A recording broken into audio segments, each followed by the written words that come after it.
बिस्मिल्लाहिर्रहमानिर्रहीम। तमाम देखने और सुनने वालों को अस्सलाम वालेकुम।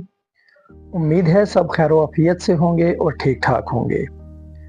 आज की वीडियो मुझे मेरे एक दोस्त ने टेक्स्ट मैसेज करके सजेस्ट की है कि आप इस मौजू पर एक वीडियो बनाइए ताकि मेरी ये वीडियो मेरे उन भाइयों के लिए मददगार साबित हो सके जो अपनी फैमिली और बच्चों के बेहतर मुस्तकबिल के लिए मुल्क से बाहर परदेश में ज़िंदगी गुजार रहे हैं। आपने अक्सर अखबारों में पढ़ा होगा, लोगों से सुना होगा और कई दफ़ा अपनी आंखों से देखा होगा कि जो लोग परदेश में होते हैं उनके पीछे उनके बच्चे अय्याशियों में मुब्तला हो जाते हैं, बुरी आदतों में मुब्तला हो जाते हैं, बुरी सोबत का शिकार हो जाते हैं और उनकी गैदरिंग, उठना बैठना, दोस्तियां बुरे लोगों से हो जाती हैं, या आसान लफ्ज़ों में कहा जाए तो उनकी औलाद पीछे बिगड़ जाती है।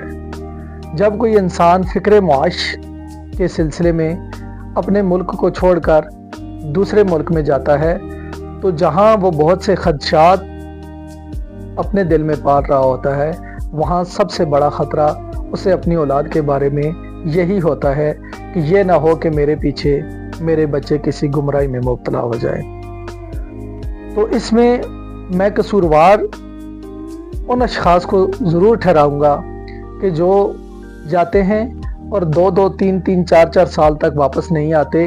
वो बच्चों को माँ की सरपरस्ती में छोड़ के जाते हैं या अपने फैमिली वालों की सरपरस्ती में, लेकिन बच्चों की परवरिश में माँ और बाप दोनों का मौजूद होना बहुत ज़रूरी है। मैं माजरत से कहूँगा कि सिर्फ माँ या सिर्फ बाप अकेला बच्चों की परवरिश नहीं कर सकता। माँ का दिल चूँकि औलाद के लिए बहुत नर्म होता है और औलाद उसी नरमी का नाजायज़ फ़ायदा उठाते हुए इसी तरह की अय्याशियों और आवारागर्दियों में मुब्तला हो जाते हैं। बहुत से लोग जब पानी सर से गुजर चुका होता है तब जाकर उन्हें होश आता है कि हमने पैसा तो कमा लिया लेकिन अपनी औलाद को उन्होंने गंवा दिया होता है। उनकी औलाद मुख्तलिफ़ किस्म के नशों में, मुख्तलिफ़ किस्म की बुरी सोसाइटी में और मुख्तलिफ़ किस्म के बुरी हरकत में मुब्तला हो चुकी होती है।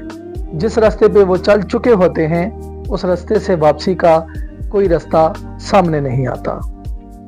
तो मेरी अपने तमाम परदेसी भाइयों से गुजारिश है कि आप अगर फैमिली के बेहतर मुस्तकबिल के लिए मुल्क से बाहर जाते भी हैं तो कुछ ऐसा सिलसिला बना कर जाएं कि आप अपने बच्चों पर कड़ी नज़र रख सकें। बच्चों को परवरिश के मामले में कभी भी बहुत ज़्यादा लाड प्यार नहीं देना चाहिए। उनके लाड उठाने के, उनके नाज नखरे उठाने के और बहुत से मौके होते हैं, लेकिन परवरिश के मामले में, उनकी इखलाकी तरबियत के मामले में आप लोग किसी किस्म का भी कंप्रोमाइज़ मत किया करें।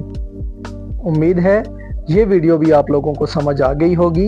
अगर समझ आ गई है तो वीडियो को लाइक कीजिए, चैनल पर नए हैं तो चैनल को सब्सक्राइब कीजिए और नए आने वाली वीडियो तक अपना और अपने साथ वालों का बहुत सा ख्याल रखिएगा। अल्लाह हाफिज़।